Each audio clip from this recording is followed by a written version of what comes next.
The tallest mountain on Earth remains the ultimate goal for 11 amateur adventure athletes. In Costa Rica, they will battle the inhospitable elements of the Central American jungle. The athletes face the challenges of relentless rain and mud, as well as the dangerous creatures who inhabit the rainforest. As always, the decision of who to eliminate preys upon their minds. Thanks for telling me when to break. I really think it's going to be either Colleen or I to go. She just kind of slammed into me, which slammed my arm into the cable. The only people I'd want on the team are the ones who would help out the team more so than me. But have secret alliances formed within the teams. I certainly think that if a person's going to be eliminated, it'll end up being me. It began in Moab, rock, river, and sand. Next, the Rocky Mountains, bitter cold and altitude. Then, the Kalahari's scorching sun. Today, Costa Rica's heat and humidity. Still to come, Iceland's Arctic winter. All of these extremes ultimately to have the opportunity to climb Mount Everest.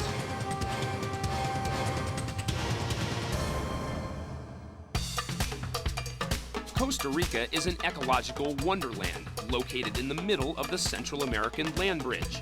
This country is one of the most biologically diverse places on Earth. Welcome to lush and tropical Costa Rica. This is where our 11 athletes continue their epic journey, knowing full well that only 9 will go on from Central America. As always, a key member of the Global Extremes team is the Toyota 4Runner. This versatile vehicle will travel with the expedition all the way to Mount Everest. Leaving the 4Runners, a machete is needed to clear the way. The rainforest is a treasure trove of botanical riches and exotic fauna. I feel it's sort of like Pigpen right now. That is so cool.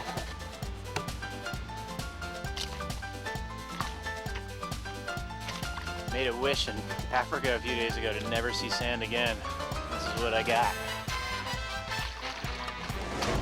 After 3 weeks in the Kalahari, the Global Extremes athletes flew 10,000 miles halfway around the globe, exhausted by their adventure in the desert. Fellow Global Extremist Darren Wells was cut from the team and made his trip home. It's a balmy 70 degrees. Now, I don't know if it's the humidity or the athletes' nerves, but there's a definite chill in the air. Walking around down here where we've got on our Gore-Tex and our fleece jackets, and we're saying, God, how chilly it feels. And I think it's probably like 85 degrees here actually right now. People don't just jump up there and go. You have to acclimate to weather, to altitude, whatever happens to be. Hans No Way Ray, the expert judge for Costa Rica, is an extreme mountain biking maverick. Hans's global exploits have spanned more than 40 countries, including the ancient Inca trails of Bolivia, the sands of Egypt, and the dark jungles of Borneo. Now that we are in Costa Rica, we not only have a change in climate and environment, but we're also going to have a change in our teams, because although the teams are the same, they're going to be uneven now. We have one team now with only 3 members, Team Shackleton. I actually like being a team of 3 rather than versus the other teams of 4. I think we're going to be able to travel more efficiently, and it's less opportunity to have problems. Shackleton has some hurdles to overcome because they were kind of all torn up by the time we got on the plane out of Africa. We've got Aaron. Yeah, we don't need much else. We have Aaron. I don't necessarily think that Shackleton has an advantage or a disadvantage as being a team of 3 now. No one really thought Darren would get cut, and as it unfolded, it just kind of makes everyone realize that no one's really in any sure spot. We saw him as a strong team, but we always thought we had the potential to beat him. 3 is a great number. I'm sure it's going to work really well. The athletes must learn vital new skills. Machete training. 101. Native Indian guides present machetes to each team, which they will need to use on their upcoming jungle trek. We did ask him if that's blood on his shirt. ¿Es sangre aquí? No. No blood. Okay, let's go to the jungle and practice. People be whacking about? Yeah. These teams are doing their machete training right now. They're getting ready for an overnight jungle expedition to the thick rainforest, where navigation will be a major key element. As they bushwhack their way through the vegetation, the athletes must exercise caution with their sharp blades and pay attention to the various creatures that inhabit the rainforest. this snake, we've been told, is hemotoxic, so it eats you from the inside out. I guess we're not going to be grabbing tree branches anymore today.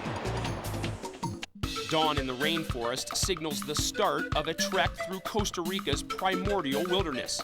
The route through the rainforest is totally unmarked. A midway checkpoint is their only navigational bearing. If they make a mistake, the risk is a night spent in a bug-infested bivouac. Yeah, but then It's going to be tough. I mean, you're not going to be able to tell if you have more to go up or down in all this fog. So. I'm enjoying the coolness of it right now, and the navigation is certainly more of a challenge. Not being able to see high points or really anything for that matter except for a few feet in front of us. Kind of reminds me of navigating in a whiteout where you have very limited visibility. Every now and then you get a little glimpse of some topography, but not much. So you're really having to rely on your compass bearings. So we have a choice to make. Like, we can start bushwhacking, or we can try to stay on a trail and know that we're diverging. You know, this is not the right direction. Right. But we could be heading towards the lake right now. Maybe we need to go and hit the building? Yeah. Huh. Okay. Grades of road. These guys just backtracked to an intersection they saw 5 minutes ago. They figured their destination is rather this way where this trail leads than the way they were going to, so we'll see if they're right. We stayed on our trail, on the main trail for as long as we felt comfortable. We knew it was kind of taking us away from the northerly direction we wanted to go. So we're following that to presumably a high point, which we think is right over here, and then heading directly north from that. So that's what we're trying to do, is stay on that north bearing right now. The left trail. Navigating can be a pretty lonely job because you've been designated by the group to be the one to make those decisions, and you don't look at the map and decide everything in committees. You know, even if they're offering suggestions, sometimes this is better just for everyone to be quiet and leave it up to the navigator. Shackleton happens upon Columbus, and they join forces. We decided to join teams yesterday mostly because we happened upon Columbus. So we decided to combine brains and navigational skills and at least stick together for the time. You speak Spanish. This thing, it said Provence. Like, this is just like a borderline. This isn't a trail. You have this team of people that's counting on you to get them somewhere, and as soon as you start letting them know that you don't know exactly what's going on, then it really starts to wear away at everyone. So. Well, as long as it's there. Yeah, I mean. Well, it's there. I started picking up on a little bit of chatter from the others. Either they were perceiving our uncertainty, or they thought they had suggestions we needed to know. When you're trying to lead the group to the finish, and a good or bad finish can mean someone's not moving on to the next stage. The decisions are kind of important. So when you start hearing sort of dissension in the back, I hate it. It was really nice that Ted and I were able to work together yesterday because I think we were reassuring one another. We really were on the same page the whole time. We never disagreed, but we worked really well together. I enjoy competition, but something like trekking through the jungle where you could end up spending the night out there, or somebody could get bit by a snake or fall in a stream or whatever, I don't really feel that that's the place to have competition. Just like Mount Everest, I don't feel those sorts of venues are really a healthy place to have stiff competition. As Jesse continues plotting points, other members on his team appear dubious of his decisions. I think we're doing good. I think we're right on.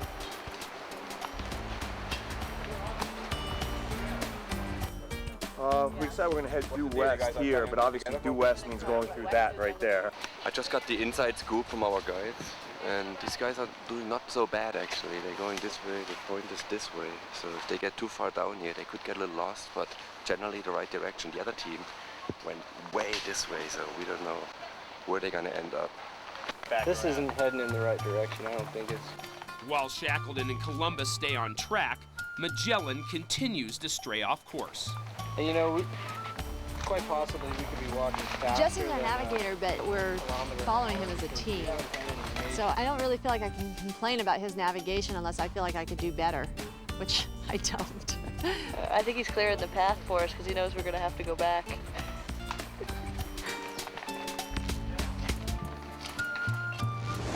Global Extremes Mount Everest, Forerunners of Adventure, presented by the all-new Forerunner, larger, more powerful, more capable. And brought to you in part by the United States Marine Corps. The change is forever.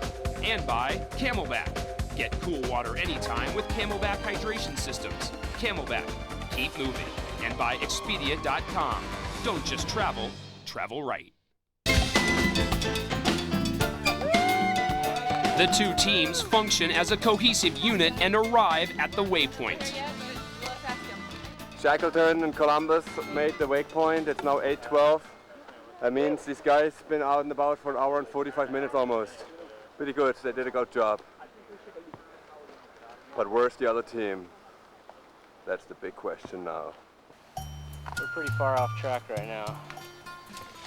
Nunca antes visitado por los humanos. What do you say, Trent? I think he's saying that we're in an area where no one has ever been before. The difference in the way Jesse navigates than the way I would if I were better at it is I'm really meticulous, and these guys are giving me a hard time because I worry too much and I'm kind of anal about stuff. So we know where we are now. We think we pretty much have ourselves pinpointed. And what's the plan from here? If we're one of the losing teams and have to make a decision, I don't think it'll make a difference. I'm not sure, but I think it'll come down to who's fastest. Indigenous Indians travel with the teams, not as guides, but to point out the dangers of the jungle. El nombre en español es Bejuquilla. Bejuquilla. Oh, he's so pretty. Look at Bye that. bye. Bye bye. Oh, he's beautiful. Good luck. Bye bye. Meanwhile, the other teams work their way through thick and engulfing mud. This is the money move. Oh yeah.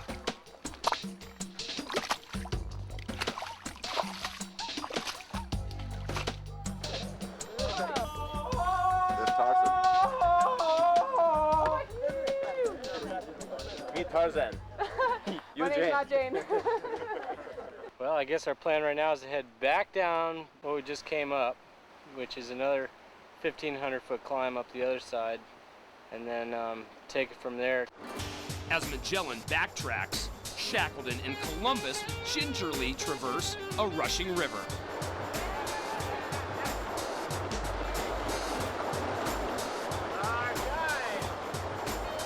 I've been keeping the map in my shirt, and my waist buckle's been, well, making sure it stays there. And when we cross the river, once we got up to my thigh, I usually unbuckle my waist strap in case you fall, your pack doesn't fill up with water and then sink you under, but I wasn't thinking that the map's gonna fall right out of my shirt.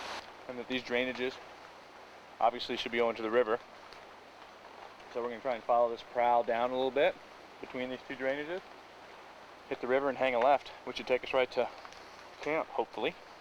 Combining strengths proves to be a successful method for the first two teams, who arrive safely at the camp. This unique strategy of working together has changed the team dynamics from competition to cooperation, at least for now. Didn't think about splitting up at any point, or You know what? you always agreed on the same? Yeah, we did. Yeah, and Ted and I just kept collaborating, and that was actually really nice. I mean, you know, through the jungle, it's like, how fast are you gonna move anyway? Exactly, So yeah. Right it on. didn't seem like really any purpose. We started off with Magellan walking down a road, and quickly Ted silently turned around, stealth. And that's the last we've seen of them, so who knows where they are. Magellan has come to the realization that they are very lost. Well, beyond Costa Rica, I really don't know where we are anymore. But right now we're at a pretty big confluence, but unfortunately it's not the confluence that we're camping at. For us, problema. Muy problema. It's possible. We're gonna go this way.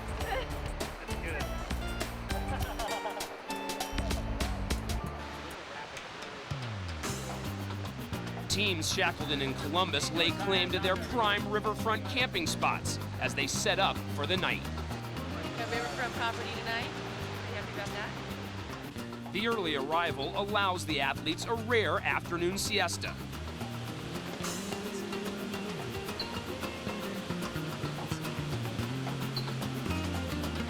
Still lost, Magellan pushes deeper into the rainforest. So now we're at this confluence. Don't see a lot of contour lines between here and camp. Should be a pretty clean shot, just about a kilometer to go. Although Andy is certain they are near their destination, their navigational woes continue. At camp, as dusk approaches, the athletes settle into the evening chore of cooking dinner. I just smelled smoke, and I think camp's got to be close. I know that we're nearing the correct elevation, and together with the smell of smoke, I think we've got to be getting close. No, I think I might have some for dinner. Actually, they boxed some up for us. Okay, here it is. Dun, da, da, da. I believe it's some refried beans. It's looking about like the mud on my shoes. So, you know, sort of imagine this. Jungle eating. I'm tending to think the camp is back where we smelled the smoke, so I'm not smelling it any longer. And we're supposed to be kind of in the Y of the confluence, and now we're at the confluence, so I think we need to backtrack a little bit. So we're here together to welcome Magellan in with our pots and pans and our wonderful fire. My beautiful friends here, we are El Grupo del Bosque. Please enjoy our next number. And if Magellan can't hear us from here, then they're really, really lost.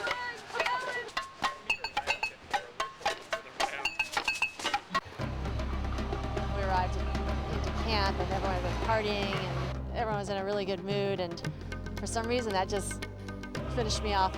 I had been in a pretty good mood all day, and that got to me, and I got really bummed out when we got to camp. 3-hour tour.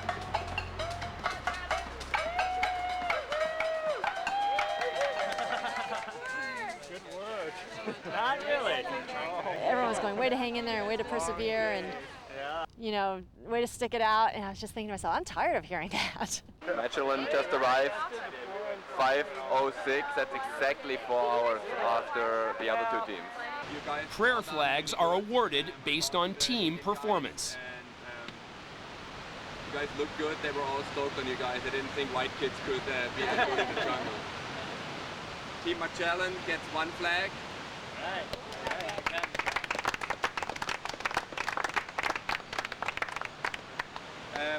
Team Shackleton and Team Columbus each get 2 flags. Exhausted from the trek, the athletes climb into their hammocks and call it a day. Time for bed. Navigation continues to plague Magellan. Can they redeem themselves in the canopy of the Costa Rican rainforest? When Global Extremes continues. High in the treetop canopy, the athletes will now complete an aerial ropes course, simulating emergencies on Mount Everest. Okay, here we go. Namaste. Welcome to the Global Extreme Jungle Simulation of climbing Mount Everest. Your instructions are to follow the cables to the summit platform, which will be indicated with prayer flags and the Global Extremes banner. Look out for notes with situations you will encounter along the way. You are being evaluated on speed, safety, and teamwork. You must always have at least 1 point of contact onto the cable system, including on the platforms. Your point of contact carameters must always be locked. At certain locations, there will be required belays provided by the climbing guides. These are for your safety. Your team will be given a rappel rope and 1 set of Jumars that must be carried throughout the climb. Pura vida and be safe. Sam, what's our plan here? Are we gonna arm in hold arm? hands. Team Shackleton clip in and approach the first challenge, the parallel cable. Sam and Troy edge out onto the cables high above the jungle floor. The worst is going to be in the middle. Despite their size difference, they must maintain balance in a delicate aerial ballet.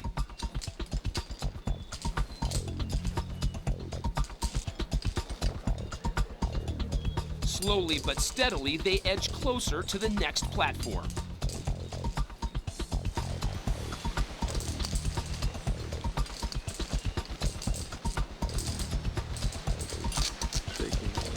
As they approach the landing, there is more tension in their legs than there is in the cable. A little shaky at the end there, but right, they made it across. I'm not thinking this helmet would help me at all if I fell. 40, 50 feet to start, and then it gets more and more the further we go. So if we fall at the beginning, maybe 40 feet. If we fall at the end, it could be 60. Got it, good job. Jesse Rickert and Colleen successfully crossed the cables. Yeah, good job, you guys. You're like holding on to a tree. It's all about trusting each other and looking in each other's eyes and sidestepping. Relax.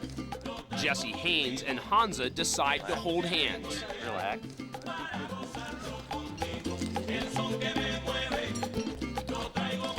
This strategy proves to be risky as they shake uncontrollably. Without the support of each other's arms, they fail to find a natural balance. However, they continue their dance to the far side. Trent is blinded on our team, snow blindness. So, yeah, they're gonna have to help her out. The athletes are instructed to simulate a case of snow blindness. Trent volunteers to be the victim, while Jessie speeds ahead to help brace her landing.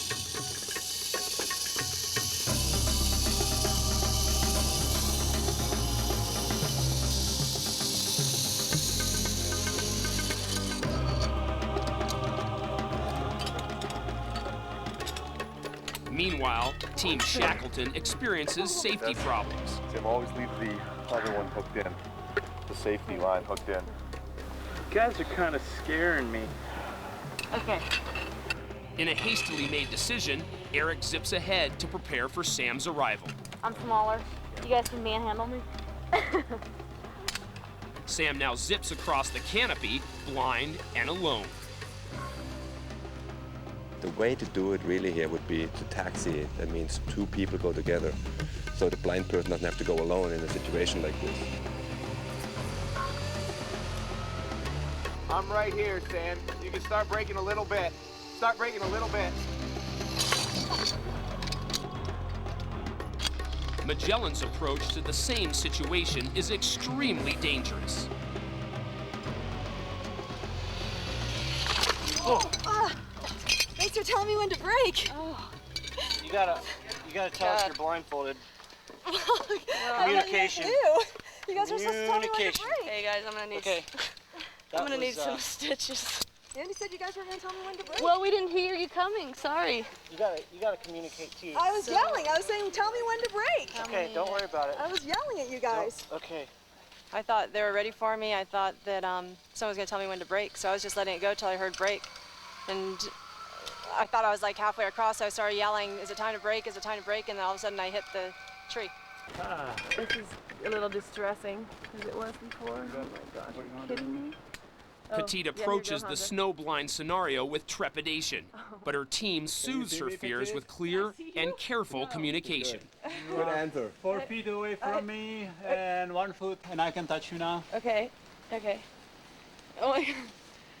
I opted to be the blind person, thinking the lightest person might be the easiest to hoist up or carry or whatever it might be, and so far they've been treating me very well. What's now? You're up the rail. Okay, it's like yesterday. A little higher with less. Yeah. Just the feeling of mud under my feet and trees under my glove. I'm feeling like I really just have to trust the people around me. I love my team. Not always the easiest thing, but so far so good. Remember the safety of your blind teammate? They said that might be a good. Well, we're going to be clipping you in each time, but we could also put her on a... Probably double Put her on a... The blind global extremists must now ascend a tree. On belay! There you go. Team Columbus works together to get Petite safely to the top. Okay, I'm coming up. Watch your head. My head? Yeah, you're kind of close to the tree. Do you want me to hold you out some? I don't know. Yeah, I'm going to hold you out away from the tree. Will Magellan suffer through another horrible accident? Thanks for telling me when to brake. Will Eric's brute strength make Shackleton the top team? Global Extremes Mount Everest, Forerunners of Adventure, presented by the all-new Forerunner. Larger, more powerful, more capable. Beat you. Team Shackleton is once again confronted with safety issues as they approach the tree climb. Troy, I'm gonna go up first. Okay. Sam will go up second. You'll lead I'll lead from the front. You can lead her from the back, telling her, hey, put your foot up another 6 inches to the right, okay? Okay, but how are we gonna belay it? After I get up to the top there, then Okay, you so come. are you guys both gonna be tied into this? That's my question. Do we need to be? I don't know if we're to use this or our own. I'm gonna put a Jumar, and that'll be my safety as I go up this rope here. What's Sam's safety? Sam's gonna be tied into me. I'll tie Sam into me with 2 long runners. Okay, what's my safety? Actually, you know what? You got this. No. When you get up there, yeah, hook your ATC through this, and I'll put a figure 8 on the end of this, and you can just pull me. You can just reel me in. Okay, the bottom of this. Yeah, fine. Yeah, no, I know what you mean. Okay. I'm really fond of the idea of Sam being clipped to you, but. Is there any other? Do you have another idea? If you have another idea, then let me know. But how about one on each of you? Yeah, we could do that. You're right. Absolutely right. I'd rather have you both on a rope than. Let's use. Aren't there 6 lines? Sam. Use the ascender for you and the Jumar for Sam. Yeah. If we have to eliminate one more person, if we're 2nd or 3rd at the end of these events, yeah, I don't know how it'll go down. I do feel like at the end of this, there's a good chance that I'll be able to make a decision. Sam, see this Jumar? Right. No, I don't see anything. I sure don't. Okay. You're right there, Sam. Yep. Now hold there, Sam, because I gotta come up one. Pull on it, Troy. Okay. Hold there. Once again, Sam is left to fend for herself, blind and alone. Eric's sheer strength is enough to get Sam to the top, but not without compromising her safety. In some sections, Eric's size is great.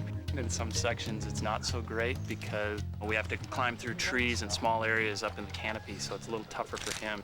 Sam can kind of slide through them because some spaces are kind of tight. I don't ever muscle anything. This is all textbook. It's all technique. They did not a very good job getting up into that tree. You wouldn't never send a blind person first, especially if you're on a mountain where you have crampons on. Imagine that person falling down with the crampons would not only injure the person right below her, but she would also pull him with her down. So the technique they used down there wasn't very favorable for their scoring. If I had to pick a team of people to go to Everest, I think the team would be Jesse Rickard. I used to see Darren, unfortunately. He was focused, he was determined, and he was here with Everest in mind. And, well, he's no longer here. Somehow over here. Well, I can't pull you up, but you need to get your feet down off the cable and spin around. I think I'd be looking for someone here who I feel has more to offer a team than I do. Otherwise, I'd be asking people to come along who I would have to help out and do explaining too. 4 more inches. On. Good. Okay, so that's your load right there. So, Can you do that? Yeah. Can you do the pull? Can I do the pulley? Yeah. Are you safe there for a sec? Okay. For courses like this, you need, strength and upper body strength. Then that's probably one of those things that being younger is probably better. Having a great time out here. It's nice and cool, and it sure beats running laps in the desert, I'll tell you that. Sam doesn't appreciate when I try to say what I think should be done, but again, I have to say it regardless because I think it's the right thing to do. Sam wanted to really keep going and really get faster, but we hadn't checked her yet, and there were a couple times where I had to, say, Sam, you really need to slow down and let me check you. She's checked herself 10 times, but it looks good. It's great. Later. Have a good ride.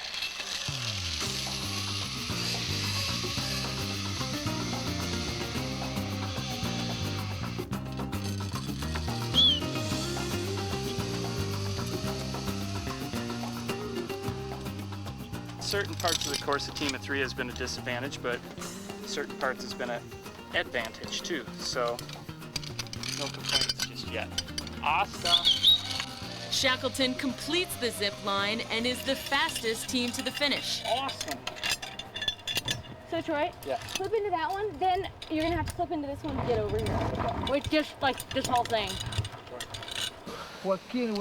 Meanwhile, Magellan struggles with another safety issue.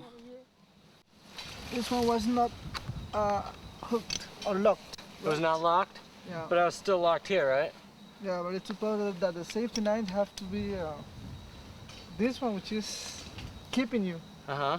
Because if this one gets loose, you are gonna go.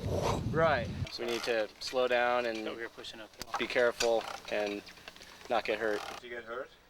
No, I think I'm gonna need some stitches though. Despite Colleen's injury, Magellan takes a moment to enjoy the finish before she heads to the hospital. Good job. All right, you guys. Good job. Yeah. All right. That was, Ironically, Colleen, a registered nurse back home, is on the receiving end of medical attention. Oh, it's not nice being on the other side.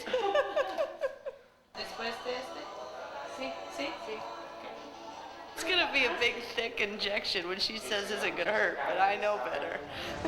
Today looked pretty good, but there was a lot of mistakes, individual mistakes. Somebody could be dead if this would be Everest. You know, somebody could be dead tonight.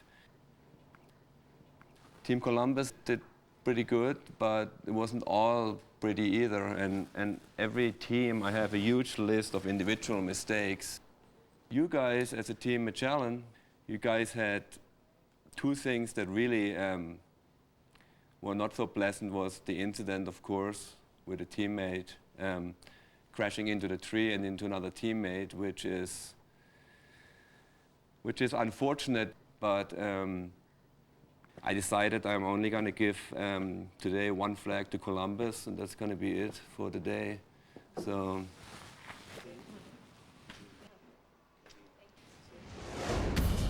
Which teams excel when the action shifts from the jungle to the Pacific Ocean? Coming up on Global Extremes. Global Extremes Mount Everest, Forerunners of Adventure.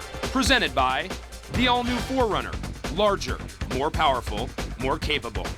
And brought to you in part by Columbia Sportswear Company. And by Subway. Fresh-made sandwiches on fresh-baked bread. Subway, eat fresh. And by Avis, we try harder. The Toyota 4Runners transport the athletes from the jungle to the Pacific Ocean for the next leg of their expedition. Many of the roads of remote Costa Rica are four-wheel drive territory. Dawn at Playa Casera on the Nicoya Peninsula. Today, the teams will take part in a multi-sport adventure competition that begins at their beach camp. May not feel that great, but I've shaved in uglier places, that's for sure.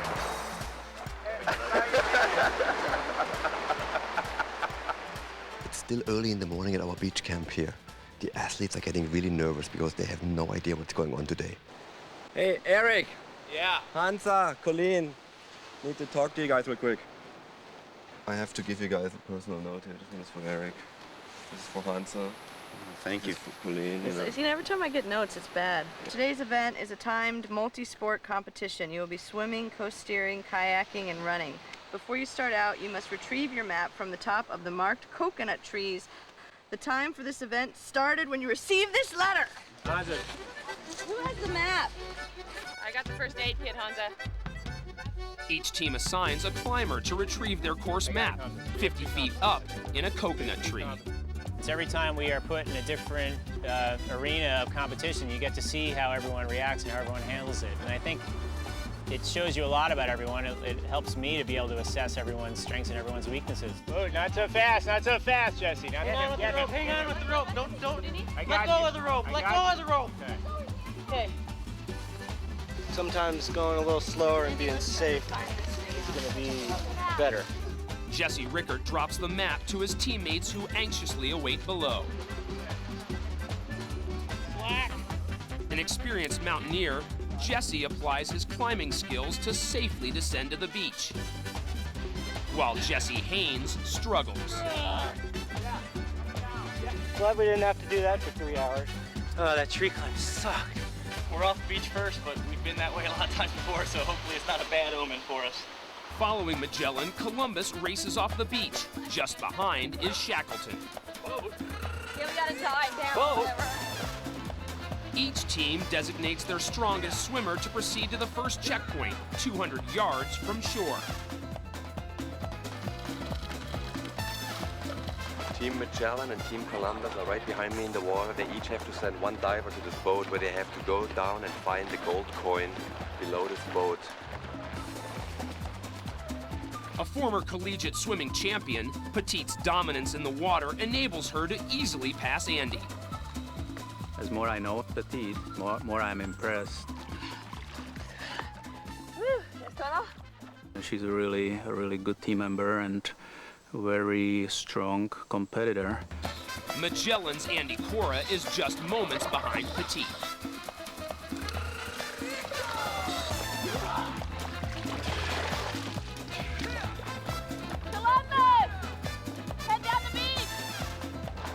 Smart thinking of Petite, taking a shortcut, go over further up the coast. Eric's training in the Marines allows him to dive like a real-life Aquaman, but he is about to make a consequential error in judgment. Got it. Team Shackleton was the last team to retrieve the gold coin. Eric was their diver. He's now swimming parallel to the coast. Instead of just going straight back to their teammates and running along the coast, he decided to swim parallel. Well, I swam where I thought I was supposed to be swimming, which ended up not being where I was supposed to be swimming, and ended up making the swim a lot longer, which put our team behind. Here, actually, let's take this one. Put it on the right way. Magellan is neck and neck with Columbus at the sea kayak put-in. Meanwhile, Shackleton struggles to make up lost time. Yeah. Okay. Yeah, we're gonna try and get a little bit of an advantage here. Take advantage of my paddling strength. So we can try and equal our group out a little more as far as speed goes.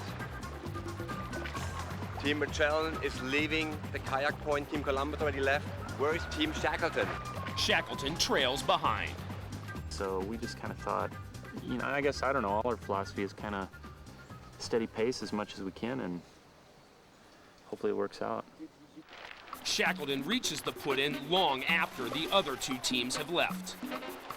I lost some time for us in the swim there. It was my fault, and now I've got to make up that time, that's all. I think that the team as a whole can get better, and that's to include myself. And before I start pointing the finger at anybody, I'll point the finger at myself, that I can do a better job for this team and make this team stronger. Roll.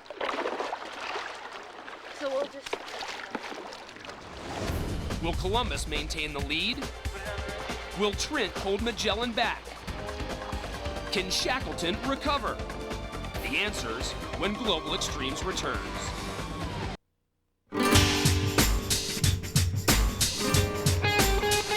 Putting Jesse and Colleen in one boat, and that boat can move pretty well. And then me in a solo, and if I can do some towing, then we're really going to maximize our paddling strength. Setting her self-esteem aside, Trent allows Andy to tow her boat to the next checkpoint. Magellan's strategy works, and these two teams remain together. Here we are. Looks like Magellan made a little time up. They're now together with Columbus here at checkpoint number 3 from here. 2 members will swim to Wilcox Island, while the other 2 will follow in the double kayak. I'm not going to like the swim. Hans and I have to swim on the way back. I do a lot of water sports, but I always have a life vest on, and they involve a boat pulling me on skis or a wakeboard. And when I fall, I just wait for the boat to get there. Where on the island will these guys going at? Shackleton's spirit is unbroken. We were already behind at the swim, so the swim just kind of compounded it. It would be great if we could just eliminate some of the mistakes. The lead flip-flops between Magellan and Columbus. Shoes are tied to the back there. Yeah. The teams must circumnavigate Wilcox Island before heading back to shore. Jesse Haynes' fear of swimming drives his strategy to race around the rocky outcrop so he can gain a time advantage for the swim back. Meanwhile, Shackleton arrives at the island. Play a little catch up here. But I think we can do it. Nah, I don't know, Eric. In his haste, Troy cuts his foot on a barnacle. Magellan is in the lead now. They could use 2 more flags because they only have 1 so far. It looks like the swim is going to be the crucial event today. Jesse's ineptitude in the water becomes Columbus's downfall. What's going through my mind when I'm out there is don't swallow that ocean water. It's very salty. These events are very challenging, and I find them personally very difficult. But are they hard? Not compared to what I had to deal with a couple years ago. A couple years ago, I had to walk into the house of the widows of my men and tell them how their husbands died, and sit with their children and tell them how their fathers died. And that was hard. He needs some time to like catch his breath and stuff, so. Yep, all your stuff is right here. Okay? If man was meant to swim, they'd have been born with gills. This is going to be a sprint for 2nd place.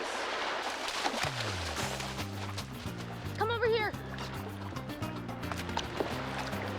Let's go catch Columbus. Shackleton's on our butt. Petite pushes her team through the final stretch before the finish.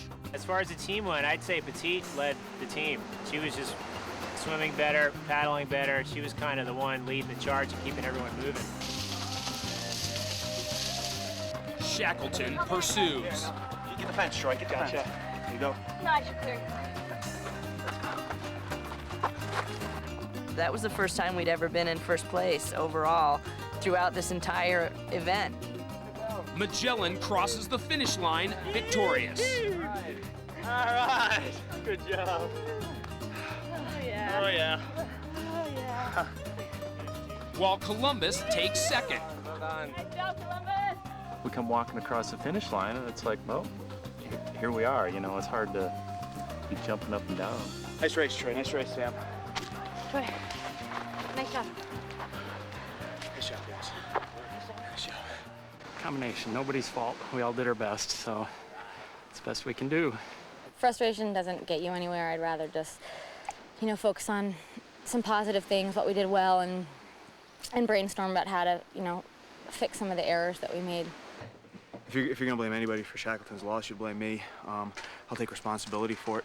We were really due for a win and for a good showing, so I was really psyched that we had a really good team effort and pulled it off today. It was a hell of a good race. Next week, the action intensifies as the athletes embark on an 8-day ocean and jungle traverse across Costa Rica. They'll mountain bike, hike, and paddle all the way from the Pacific Ocean to the Caribbean.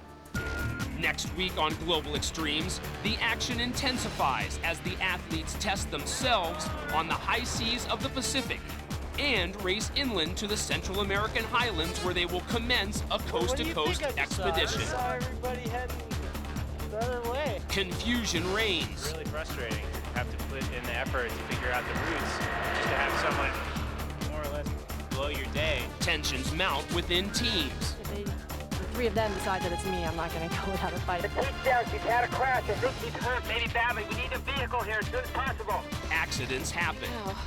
Leave a little blood behind. As the ultimate decision looms. I see Sam and Troy spending a whole lot of time together, and I certainly think that if a person's going to be eliminated, it'll end up being me.